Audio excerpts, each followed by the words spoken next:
Hey, okay. Let's see how this works. I'm coming live from a different area in the house tonight, and I hope whoever joins me can hear me. We're going to talk a little bit about this whole thing with Rex Tillerson. The whole thing that from the beginning, what the dude did, what he didn't do, Exxon, and a lot of things. So let me start because I have an article I'm going to start with. Hello, everybody. I hope you can hear me. I hope everything is well because I set this up in the living room and I really want to talk about it. It's been bugging me all day.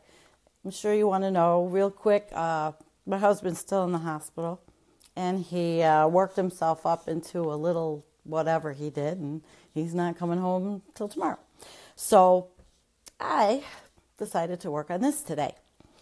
I'm going to start out. We all know now that the illustrious ExxonMobil Secretary of State, Rex Tillerson, has been let go by tweet, which is the new norm in the United States. There was no love lost between the two of them, 45 and Tillerson. Tillerson having said that right off the bat, that Trump was a moron, and that's a thing that a lot of people feel. But this goes back, and it's very interesting because it's not just the Secretary of State job. It goes back a long ways, and I want to start with this this article from 350.org, and it was called "The Biggest Oil Deal, a Driving Force Behind the Trump Election." Okay? There's several major deposits of fossil fuels connected in some way to the Trump campaign and administration. There is one in particular that weaves together climate impacts, Exxon knew, oil oligarchs, and the presidential election. The massive oil deposit in question has a complex story, complete with devious plots and James Bond-like villains. We thought it would be helpful to sequence the string of events as a timeline and provide citation for each event. Now this story, it starts out way back in the 1980s, up in the frozen, ice-covered Arctic. And I see that my husband's in the hospital and he's joined. So, hi, Doug. Everybody's here wishing you the best. So you come home tomorrow. So we're going to do this. Where was I? So it started in the 80s, and with this Arctic shit, which is my passion, is the Arctic, how I feel about the Arctic. Well, this series of events provides essential background and even underpinning to the nomination and confirmation of Exxon's own Rex Tillerson to U.S. Secretary of State. If you're one of those people addicted to depressing Trump news, you've likely already heard parts of the story. If by chance this is your first time hearing all of this, hold on to your hat. All right, 1980s. So here's the timeline. And it's interesting as hell because, the dude's fired, but it's still pretty interesting. Russian Arctic is covered in ice, making extraction impossible back then. Now, we all know what's going on now, right? Right. So, 1982, I'm just trying to see this. Okay. Exxon scientists confirm global warming consensus with their in-house climate models. This research eventually leads Exxon exploration and production equipment being built to allow for rising temperatures and sea levels. Later, Exxon embarks on decades-long campaign of sowing doubt about climate science. So we know this. Exxon knew.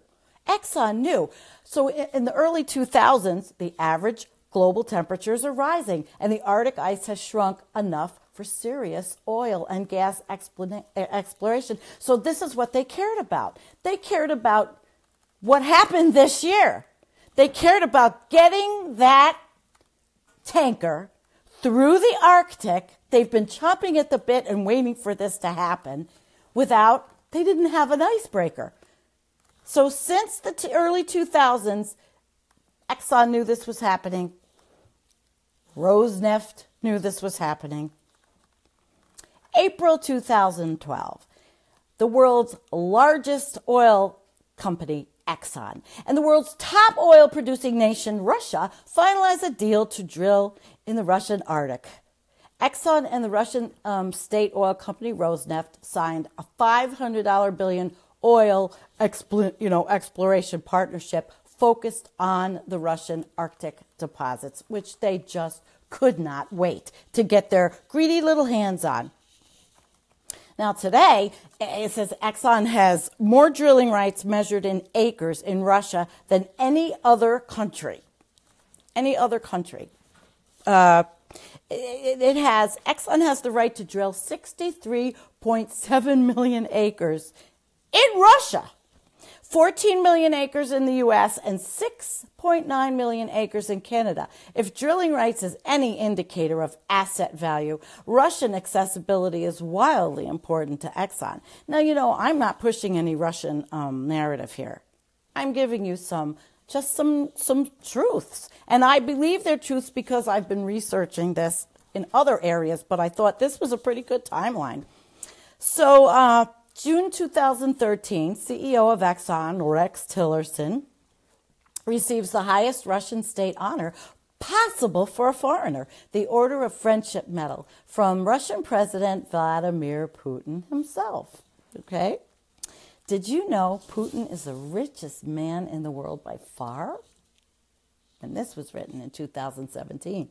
The U.S. intelligence community, or is it so intelligent, recently found that Vladimir Putin's total asset wealth equaled $85 billion. The second richest person on the planet is Bill Gates with the measly $75 billion. Probably all those numbers have changed because now there's the Amazon guy and, there's a lot of other people involved. Jeff Bezos, I think he's now the richest man in the world. I know it isn't us, right? It's not us. So in December 2015, Moscow experiences a series of record-breaking high temperatures for the month of December. Climate scientists release a report showing Russia has been warming at a rate 2.5 times faster than the average country. And then here comes 2015 and 16. The Trump campaign has ongoing communication with Russian intelligence officials. I don't know that one. I'm going to tell you right now, I don't know that one. That's not what I'm dealing with here. What I'm dealing with here is the Tillerson experience of Exxon and why he's got to be the Secretary of State and why he's not, which is an oil deal with Rosneft. And actually, this oil deal didn't work out, and Exxon's losing a lot of money. But 2016, Russians sell in December a 19.5% stake in Rosneft to a secret buyer. The deal is worth over $11 billion and is dubbed the biggest privatization deal of 2016. I'll put up all these links too. December 2016, Obama administration applies new level of sanctions on Russia for interference with the presidential election. January 2017, now President Trump's pick to head the NSA, General Flynn communicates to Russian ambassador that Trump administration will ease and lift the sanctions. Now remember, I'm not looking at this as collusion or any of that other crap. I'm looking at it basically through the lens of getting oil, the Arctic, that way, okay? So take it as you may.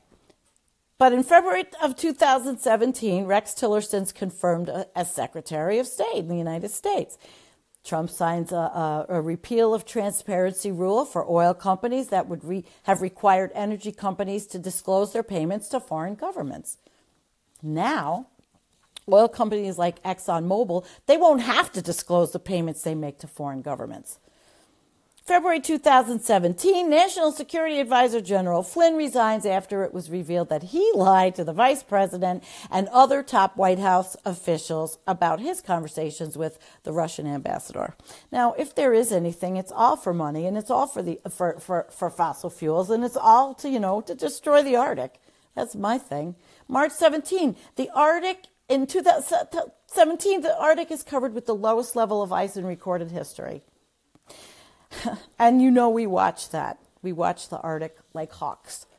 As fossil fuel companies warm our planet, it becomes easier to explore and extract oil in the Arctic, even if humanity is underwater.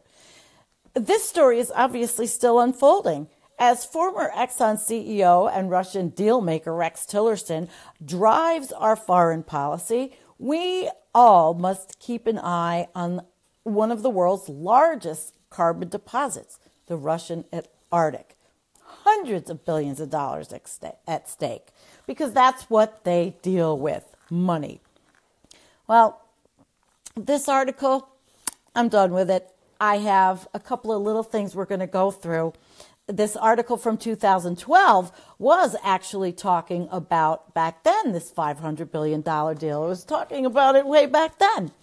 And the deal, between the world's largest oil firm and the world's top oil producing nation, Russia. Okay. They were, they've had a history of mutual distrust between Washington and Moscow, dating back to the Cold War and recent difficulties for other Western firms in Russia. Now, this is 2012.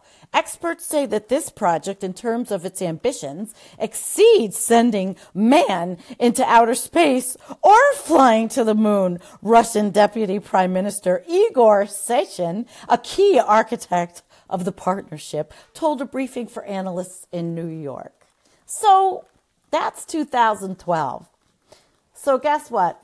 Fast forward today, or whenever it was, the tweet went out and Trump fired Tillerson 20 minutes ago. Let's see, what does the New York Times say? Here we go. That basically he is out as Secretary of State, and it's because the deal didn't work. I don't think it had anything to do with his effectiveness as the Secretary of State. It had a lot to do with the fact that no money. There's no money. If a deal goes south, there's no money. And Trump really didn't like Tillerson. And I know I did a live stream way back, and I talked about the fact that Tillerson was doing some mopping up after Trump. He was. I think it was the first thing with North Korea, and Tillerson had to come out and he had to talk about. He had to make it sound normal, the information that President Trump had imparted on us all about North Korea. But anyway. So Trump announced he would replace Mr. Tillerson with Mike Pompeo, the CIA director and former Tea Party congressman. We are in for a treat. Are we not? We are definitely in for a treat. It was an abrupt end after months of speculation to a rocky tenure for a former oil executive who never meshed with the president who hired him. And so, according to the New York Times, they had a different mindset. It was a difficult relationship. But here's the tweet. Mike Pompeo, director of the CIA, will become our new Secretary of State. He will do a fantastic job. Thank you to Rex Tillerson for his service. Now, Gina Haspel, that's somebody you got to learn about. Oh, my God. She's called the torture queen. She will become the new director of the CIA and the first woman so chosen. Congratulations to all. You'll hear about her. I might do something on her because she is Mrs. Torture. Really, the things she's done. So the State Department, they said it was a bit not expected like this. The firing of Mr. Tillerson caught even the White House staff by surprise. Everything is just like bizarro land. I think they said they wanted to get rid of Tillerson before the North Korean leader deal, talking to North Korea. So it's really all about corruption because it was corrupt from the very beginning. The reason why he was chosen as our Secretary of State basically was all about oil and money. Oil and money. It was interesting, though. Vox, an article on Vox, everybody's got their things. And they said that, they really said that Tillerson was like the worst Secretary of State ever. His push to slash inefficiencies in the State Department and seeming disinterest in working closely with longtime staff were even more damaging. Let's see, Tillerson's watch. 60% of states' top-ranking career diplomats resigned. And new applications to join the Foreign Service fell by half. Let me tell you my theory. The other day I saw a clip of Donald Trump saying that about these things like not having an ambassador to South Korea. I saw him say, talking to somebody, they don't need anybody. They need me. They got me. This is what this guy said, And the reason why I am talking about all of this and actually bringing up, a lot about Donald Trump and Russia is because of our Arctic. And that is really the sad part. It's because the Arctic is melting. They calculated that the Arctic would melt. They were calculating. And I'm going to get up and walk around a little bit because my back is killing me. They were calculating that the Arctic would melt, and it did. It is. And they're getting through. See. Oh, it's so warm in here. Hey, is Doug still with us? Say, Doug, this is what you're missing. Got to come home. Got to get better. So there's the story. It's the story of corruption. It's the story of a Secretary of State chosen because of his relationship with a big money deal with Russia. I'm not talking collusion. I'm talking reality. I'm basically saying that all of these things are corrupt. All of these relationships, all of these things are driven by greed. And when it has to do with the fossil fuel industry, that that's what it is. It's pure, unadulterated greed.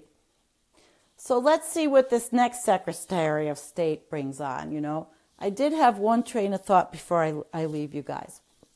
One of the reasons, as I finish up about them the administration not filling all these posts, that's probably why Tillerson didn't fill the posts in the State Department, because of the desire for small government.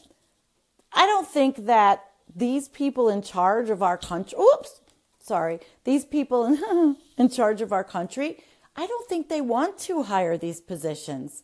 I mean, when you think about it, Tillerson probably got the memo. He probably got the memo that said, don't fill the positions.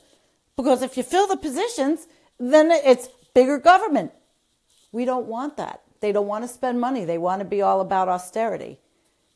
They don't want to deal with what MMT is or what the real economic system is in this country. They don't want to deal with any reality like that. So there you go. That's it. That's the connection. And they've been waiting for the Arctic to go. Everybody have a great night.